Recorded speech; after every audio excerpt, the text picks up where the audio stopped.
When I was a lecturer at King's College London, I observed changing culture among students over time. We seem to have gone from fun-loving risk-takers to rule-following worriers. Universities were expected to be in locus parentis, treating students not as independent adults, but vulnerable fledglings.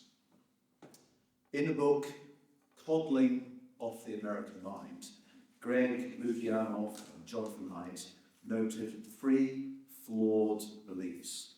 Firstly, the untruth of fragility. Setbacks, ordinary setbacks, become trauma. Second, the untruth of emotional reasoning. Feelings elevated over fact. And thirdly, the untruth of us versus them. The other side, usually people with traditional or insufficiently woke opinions, are not only wrong, but immoral, and must be deplatformed. For the first 2 decades of this century, mainstream media were obsessing over a mental health crisis in younger people. From The Guardian to the Daily Mail, across this political spectrum, all had the same agenda. I was suspicious about this. Who was behind this media narrative? Was it being pushed by Big Pharma to expand their lucrative market in antidepressants? So with two fellow lecturers, I did a survey of British newspaper coverage of this topic over the years 2016, 2017, 2018. And we found an increasingly shrill message of children and adolescents' exposure to a psychologically toxic society. And the internet was blamed, particularly addictive gaming, boys, and the pressures of social media on girls. Yet little evidence was provided for a mental health crisis. In fact, there was no significant change in official statistics. A small increase, which you might expect of a rising population. Another study I conducted at King's was a systematic review of research on whether social media cause mental illness in younger people. Now, this is by far my most cited academic paper. We found merely a weak correlation indicating that the concerns were overblown. And I'm sure the paper would have had much greater impact if it had produced more worrying results. Now, I'm not suggesting that all is hunky-dory with the digital lifestyle. I don't think it's healthy for younger people to spend most of their time on their mobile phones, exploited by big tech. But one of the surest ways to cause distress in a teenager is to stop them using the internet. Society has a knack for adapting to new technology. Back in the 19th century, there was this thing called railway sickness. They believed that the vibrating motion of the train was causing all kinds of disorders. But I would say that some of the pessimism is justifiable.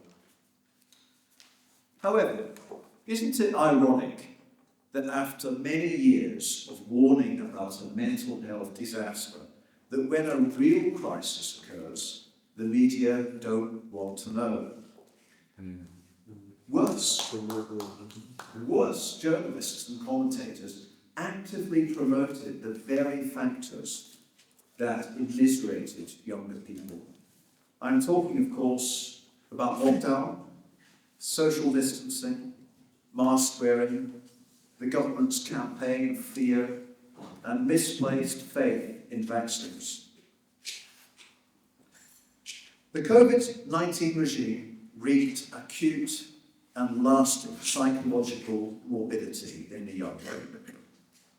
Bob Moran, the Daily Telegraph cartoonist, one of the few lockdown critics in the mainstream media, was fired after an online spat with COVID zealot Dr. Rachel Clark.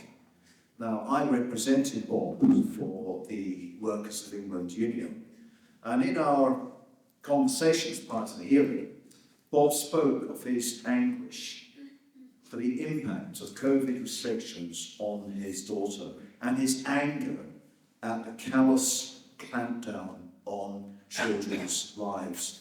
And one of my daughters suffered too. Belatedly, the newspapers are reporting the psychological carnage. This week, The Guardian reported a new high of 420,314 open referrals to child and adolescent mental health services in a year from 1st April 2021. But this is blamed on the pandemic rather than policy. Adults too were afflicted. Lonely older people stuck at home, terrified to go out. When they did go out, covering their faces with useless and oxygen-stifling masks. In care homes, people with dementia, unable to recognise their carers while deprived of family visitors. And consider the appalling effect on the autonomy of health and social care workers. After working through the challenges of COVID-19, honoured with the public clapping ritual on Thursday evenings, they were threatened with dismissal if they refused the injections. Thousands of doctors and nurses succumbed to the no jab, no job tyranny, taking a vaccine of spurious benefit and potential risk, only to find the mandate revoked. This was psychological abuse by the government. Now, the World Health Organization is on a power grab to ensure global compliance for future pandemic response. This means that unelected bureaucrats will determine whether you can leave your house or meet friends and family. They could order closure of schools, enforce masks and vaccination, and detain healthy people in quarantine camps. I'm sure most of you here tonight would find this abhorrent. But sadly, the majority of the public still hasn't woken up to the COVID scam. They would shrug their shoulders at a pandemic treaty that overrides national democracy. China, the land of zero COVID extremism, seems to be the model for public health dictatorship. The Lancet published an article titled "Life-Saving Lockdown in Shanghai." But all the people are starving in their imprisonment while countless residents jump to their deaths from high-rise apartment blocks. It's no exaggeration to describe COVID behaviour as a cult. And I'd like to end on a musing on the meaning of mental health. 30 years ago, I read Will Self's book, The Quantity Theory of Insanity. I always thought that this spoof thesis, that every society has a steady amount of mental disturbance, actually had merit.